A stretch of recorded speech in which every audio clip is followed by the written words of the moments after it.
Purgatory on Earth, read the flyer as it flapped unevenly in the wind, poorly stapled against the wooden post of a power line.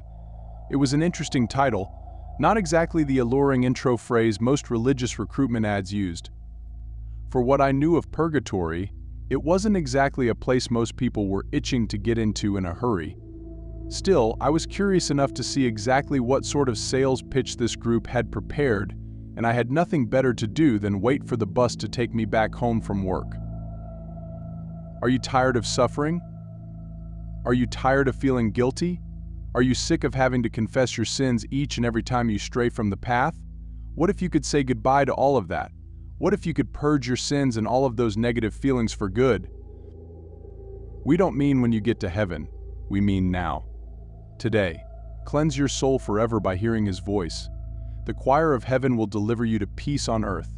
Join us. Salvation is waiting. Something was weird about the entire message. On one hand, it seemed like a normal New Age church, drawing followers away from more traditional confession-based religions.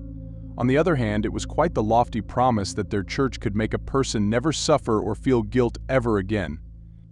Hearing the voice of God, whom I assumed they were referring to, and the choir of heaven just seemed like fancy ways of telling you they read from the Bible and sung church hymns. In their defense, it couldn't be easy trying to lure people to a startup church. We were in the southeastern United States, after all.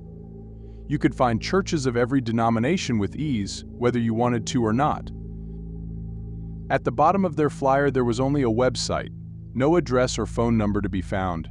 I figured this was either a very new church or a glorified religious podcast. More like Purgatory on tape, I muttered to myself with a smile, overly amused at my own joke.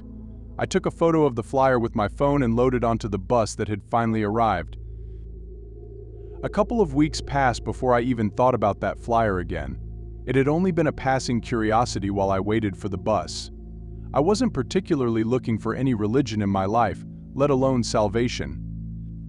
I was swiping through my pics in a vain attempt to find a better profile picture when it came to mind again. Thoroughly convinced I looked like a dad who had just discovered selfies, I came upon the photo I had taken of the website. Curious and with time to kill, I typed in the address and was redirected to an unremarkable page.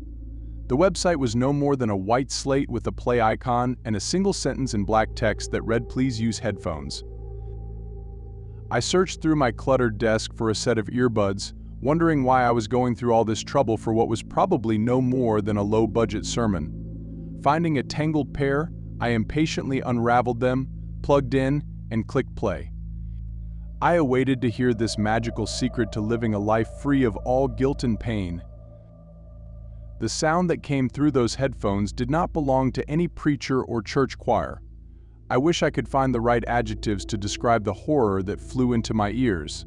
It feels as though any word belonging to the English language is unworthy of being attached to it. Calling it a high-pitched shrill might give you an idea, but it would be like giving you a candle so that you might understand the sun. Imagine if glass could scream. That's the only way I can put it. I vomited instantly, ruining my laptop, and reeled back to escape the sound. My chair fell back and the earbuds yanked free of me.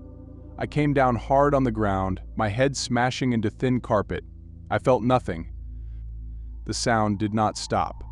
I flailed about trying to get to my feet. I could tell I was screaming. I could not hear my own screams or feel them vibrate in my throat, but I knew I was screaming. I stumbled to my desk, grabbing my puke-covered laptop and ripping out the battery.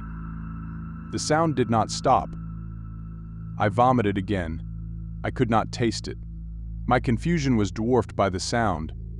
It burned its way through my mind. My thoughts could not compete with its scream.